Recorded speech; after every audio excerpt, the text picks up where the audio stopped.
கல்வி அரசியலாக்கலாமா, மொழியை அரசியலாக்கலாமா? சொல்றவங்க யாருன்னு பார்த்தா ஆன்மீகத்தை அரசியலாக்கலாமா.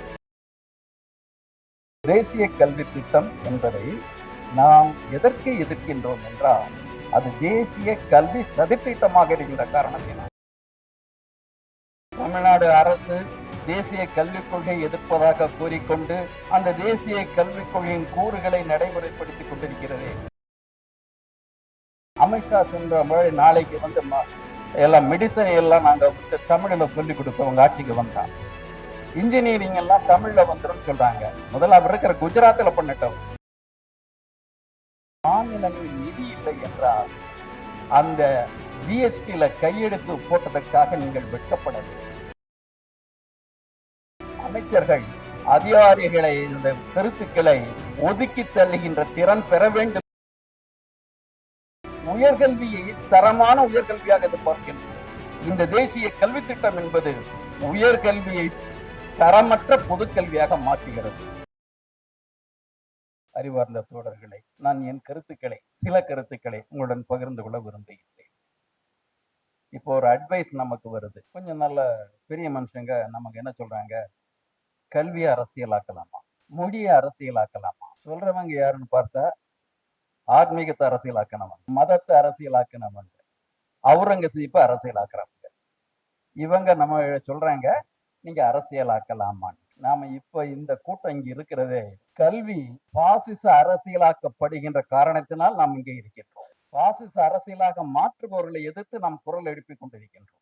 தேசிய கல்விக் கொள்கையினுடைய பாசிட்டிவ் நெகட்டிவ் விஷயங்களை பேசுறதுக்கு நம்ம இங்க இல்லை. அதுக்கு அஞ்சாண்டு திட்டம் முடிஞ்சிருச்சு. இந்த அரசு வந்தோன்னா முதல் செஞ்ச வேலை திட்டக்குழுவை கலைக்கிறது தான். திட்டமிடக்கூடாது. ஏன் திட்டமிடக்கூடாது என்றால் திட்டத்தை திரைமறைவில் சிலர் தான் செய்ய வேண்டும், வெளிப்படையாக இருக்கக்கூடாது. திட்டக்குழுவை ஒடித்து விட்டார்கள். இப்பொழுது தேசிய கல்வி திட்டம் என்பதை நாம் எதற்கு எதிர்க்கின்றோம் என்றால் அது தேசிய கல்வி சதித்திட்டமாக இருக்கின்ற காரணத்தினால் எதிர்க்கின்றோம்.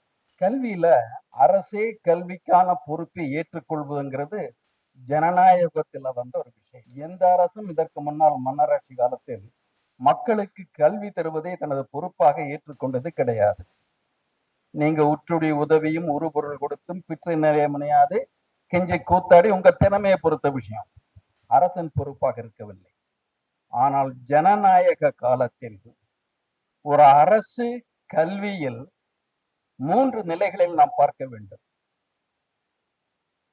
கல்வியை தருபவர், புரோவைடர், அவர்களாக கல்வியை தர முடியாத போது பிறர் தருவதற்கு வசதி செய்து கொடுப்போர், ஃபெசிலிட்டேட்டர். 3வது ஒன்று ரெகுலேட்டர், முறைப்படுத்துபவர்.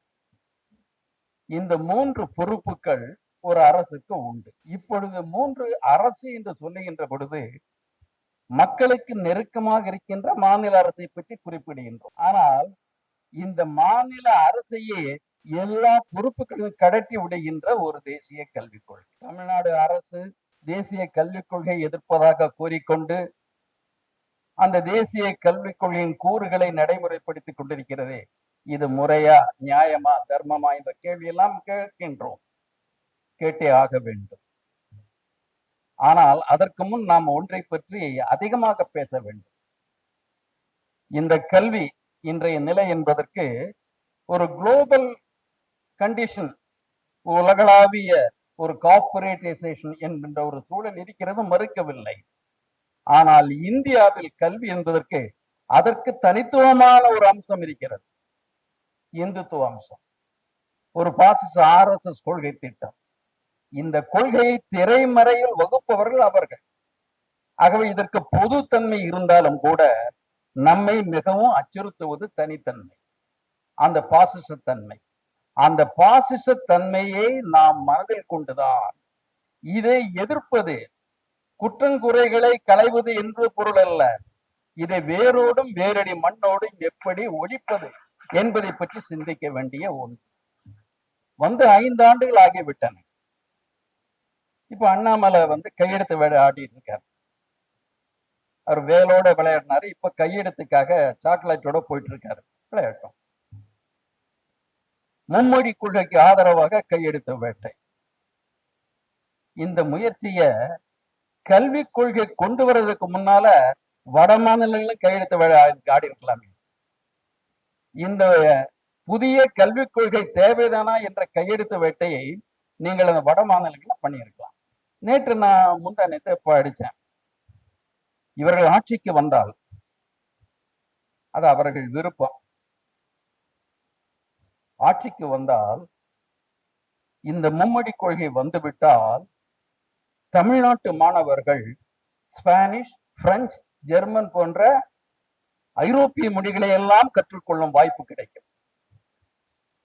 நாம கல்விக் கொள்கை ஏற்றுக்கலன்னு சொல்லிட்டோம். ஓகே, ஏற்றுக்கிட்டு 5 வருஷம் ஆச்சு.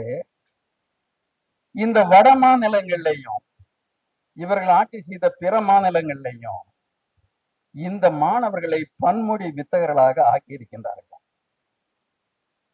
எத்தனை ஸ்பானிஷ் ஆசிரியர்களை அவர்கள் நியமனம் செய்திருக்கின்றார்கள், எத்துணை பிரெஞ்சு ஆசிரியர்களை நியமனம் செய்திருக்கின்றார்கள், எத்துணை ஜெர்மன் ஆசிரியர்களை, எத்துணை சீன மொழி ஆசிரியர்களை உருவாக்கி இருக்கின்றார்கள். அண்ணாமலை மலமலையா போய் சொல்றாரு, கூச்சமில்லாம போய் சொல்றாரு. மக்கள் மயக்கம் உருவார்கள் என்று எதிர்பார்க்கின்றார்கள்.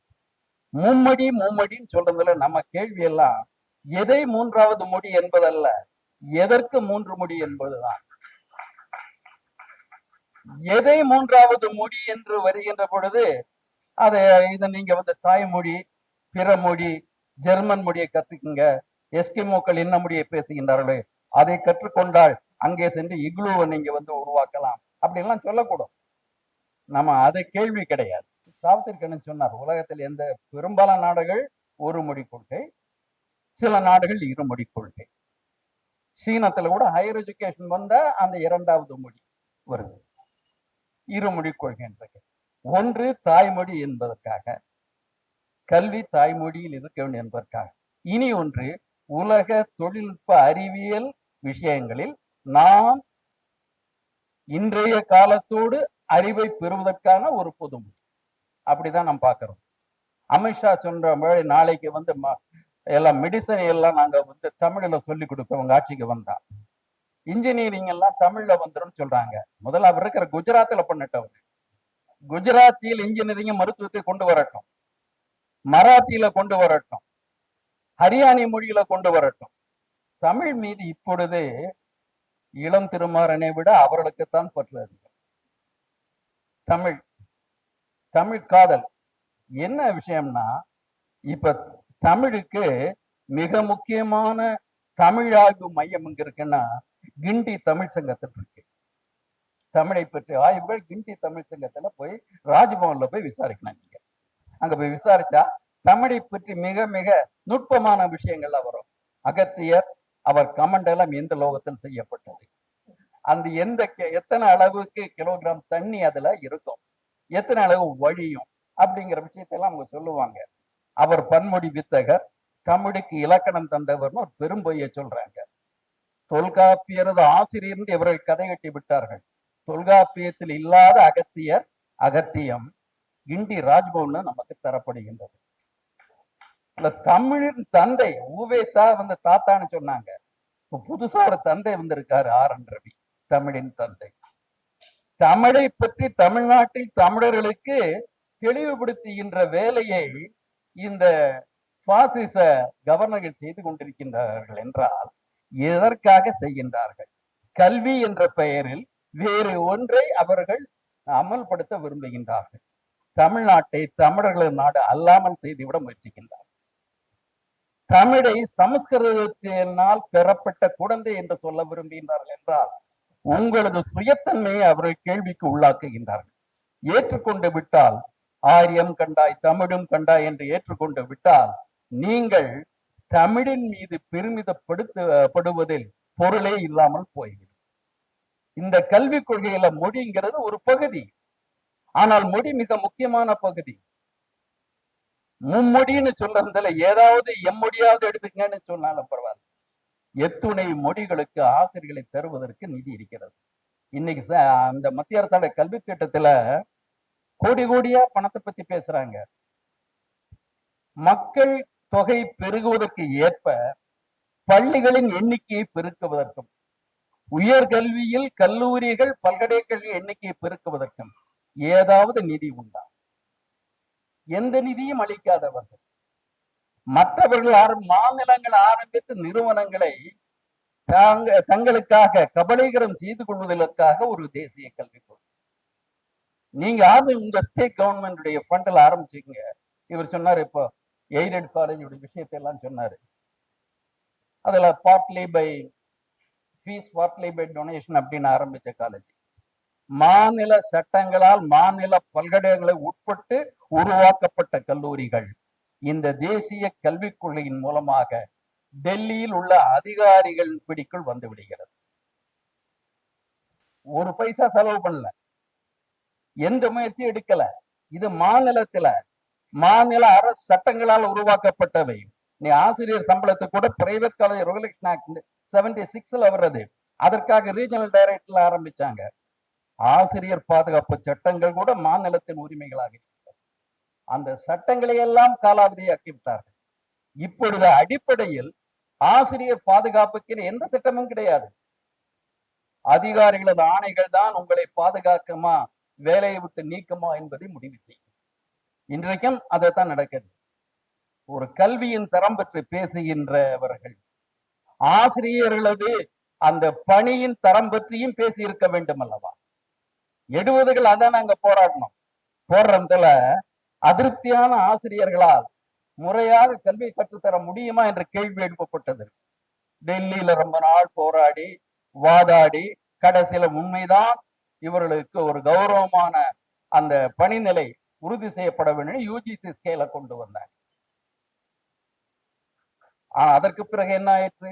தன்னாட்சிங்கிற ஒண்ணு ஈவினிங் காலேஜ் அப்படிங்கிற செகண்ட் செஷன் ஒன்று ஆரம்பிச்சாங்க.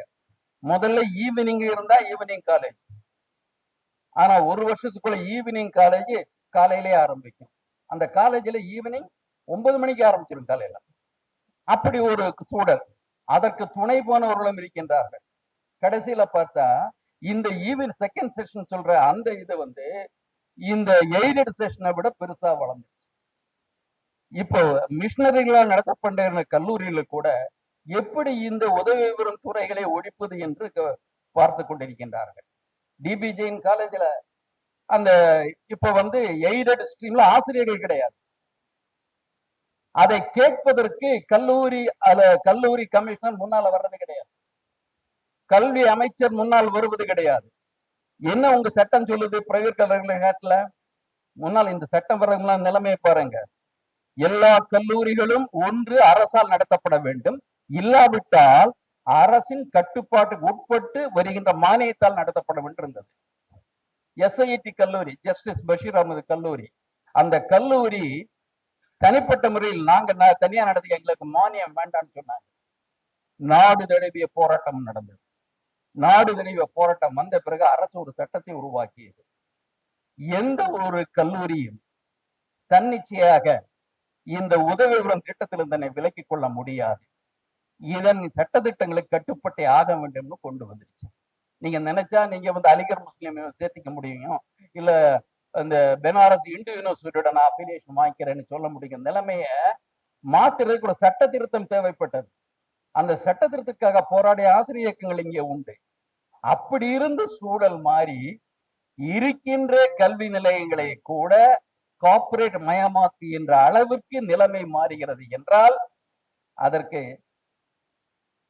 எதை சொல்றதுன்னா, மாநிலங்களில் நிதி இல்லை என்றால் அந்த ஜிஎஸ்டில கையெழுத்து போட்டதற்காக நீங்கள் வெட்கப்பட வேண்டும். ஏற்கனவே நிதி ஒதுக்கீடுல 80 விழுக்காடு தான் மையத்துக்கு போகுது, 20 விழுக்காடு ஸ்டேட்டுக்கு வருது. ஜிஎஸ்டி போட்ட அப்புறம் உங்களுக்கு 10 விழுக்காடு கூட கிடையாது.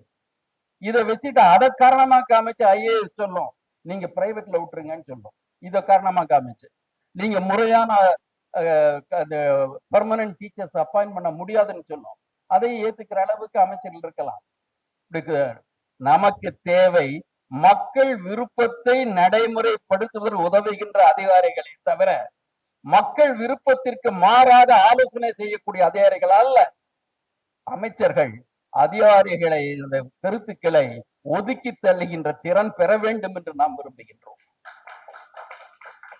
இந்த அரசு மக்கள் அரசாக எந்த அரசும் மக்கள் அரசாக இருக்க வேண்டும் என்றால் அரசு மக்களது விருப்பத்தை பிரதிபலிக்க வேண்டும். மக்கள் விருப்பத்தை நடைமுறைப்படுத்துகின்ற ஆற்றலை பெற்றிருக்க வேண்டும். இடையில் சில அனுமார்கள் இருந்தாலும் கூட, அதை அதிகாரிகள் என்று சொன்னாலும் வெளியில் இருக்கின்ற அனுமான் குஞ்சுகள் இருக்கின்றன. அதை பற்றி நமக்கு தெரியும். அதிகாரிகள் என்ற போர்வையில் இருக்கின்ற அந்த 5ஆம் படையினரை முறியடிக்கின்ற அந்த ராஜதந்திரத்தின் திறமையும் அரசாங்கம் பெற்றிருக்க வேண்டும். அதற்காகவும் நாம் குரல் கொடுக்க வேண்டும். நாம் அனுபவிச்சிட்டோம். பொய் மூட்டைகள் அவிழ்த்து விடப்படுகின்றன. கல்வியே நமக்கு, கல்வி என்றால் ரெகுலர், அதாவது ஃபார்மல் எஜுகேஷன் ஒன்று இருக்கு, முறை சார்ந்த கல்வி. அந்த முறை சார்ந்த கல்வியை முற்றிலுமாக இல்லாமல் செய்து விடுகின்றார்கள். இப்பொழுது எதில் எடுத்தாலும் எப்ப வேணாலும் எப்ப வேணாலும் வெளியே போ, யார் வேணாலும் உள்ள நுழையலாம், எதை வேணாலும் கத்திட்டு போயிடலாம். நீங்க அது கல்வி தகுதி இருக்கணும் தேவை கிடையாது. Multi lingual. அப்புறம் நீங்க பாத்தீங்கன்னா நீங்க பல துறைகள்ல நீங்க படிக்கலாம். எந்த துறையிலையும் நீங்கள் நிபுணத்துவம் பெற முடியாது. உயர்கல்வி என்றால் நிபுணத்துவம் பெறுவதற்காக இருப்பதுதான் உயர்கல்வி. அந்த உயர்கல்வியில trans discipline, multi discipline, multi linguistic அப்படின்னு சொன்னா எந்த துறையிலையும் கவனம் செலுத்தி நிபுணத்துவம் பெற முடியாத ஒரு சூழலை சதி செய்து வெகு மக்களுக்கு தரமான கல்வியை மறுக்க முற்படுகின்றார்கள். சதியை புரிந்து கொள்ள வேண்டும் அல்லவா? நாம் உயர்கல்வியை தரமான உயர்கல்வியாக எதிர்பார்க்கின்றோம். இந்த தேசிய கல்வி திட்டம் என்பது உயர்கல்வியை தரமற்ற பொதுக்கல்வியாக மாற்றுகிறது. அந்த ஜார்கன்ஸ் எல்லாம் ரொம்ப அற்புதமா இருக்கும். தொழில் திறன், தொழில்நுட்பம். உங்களுக்கு ஸ்கில் டெவலப்மெண்ட்ங்கிறது டெக்னாலஜி இம்ப்ரூவ்மெண்ட் கிடையாது. ஸ்கில்ங்கிறது ஊழியம் செய்வதற்காக மாணவர்களை தரம் தாழ்த்துவது என்று பெயர். உங்களை முறையான கல்வியை முடிப்பதற்கு, நிறைவு செய்வதற்கு அனுமதிப்பது கிடையாது. இடையிலே விட்டு சென்று விடுங்கள், உங்களுக்கு ஒரு சர்டிபிகேட் கொடுக்கிறோம், அதுல கிடைக்கிற வேலையை பார்த்துட்டு போங்கன்ட்டு அவர்களது ஏழ்மையை நீங்கள் சூழ்ச்சியால் உங்களுக்கு சாதகமாக ஒரு வர்க்க வர்ண போராட்டத்துக்காக பயன்படுத்திக் கொள்கின்றனர் அல்லவா? இதை நாம் பார்த்து கொண்டு இருக்க முடியுமா? இந்த சமூக சமத்துவமின்மை எதிர்த்துத்தான் குரல் கொடுத்து வந்திருக்கின்றோம். சமூக சமத்துவத்துக்கு பயன்படாத எந்த திட்டமும், எந்த கல்வியும் நமக்கு தேவையில்லை. இது கல்வியே அல்ல என்பதை நாம் அறிவோம். நாம் உண்மையான கல்விக்காக குரல் கொடுக்க வேண்டும். மற்றபடி இந்த சின்ன சின்ன டீட்டெயில்ஸ்ல நம்ம நேரத்தை வீணடிக்க வேண்டாம். இதெல்லாம் ஏற்கனவே நம்ம ஆரம்பிச்சு 10 வருஷத்துக்கு மேல விவாதம் பண்ணிட்டு இருக்கிறோம். இப்பொழுது நம்ம தேவையெல்லாம் எதிர்ப்பு குரலை வலுவாக்க வேண்டும். எதிர்த்தே ஆக வேண்டும். முடங்கிவிடக் கூடாது, நம்பிக்கை இழந்துவிடக் கூடாது. இந்த தேசிய கல்விக் கொள்கை ஒழிக்கப்படும் வரை ஓய மாட்டோம் என்ற ஒரு உறுதியை எடுத்து அதற்காக செயல்படுவோம் என்று கூறி வாய்ப்புக்கு நன்றி கூறி அமைகின்றேன். நன்றி, வணக்கம்.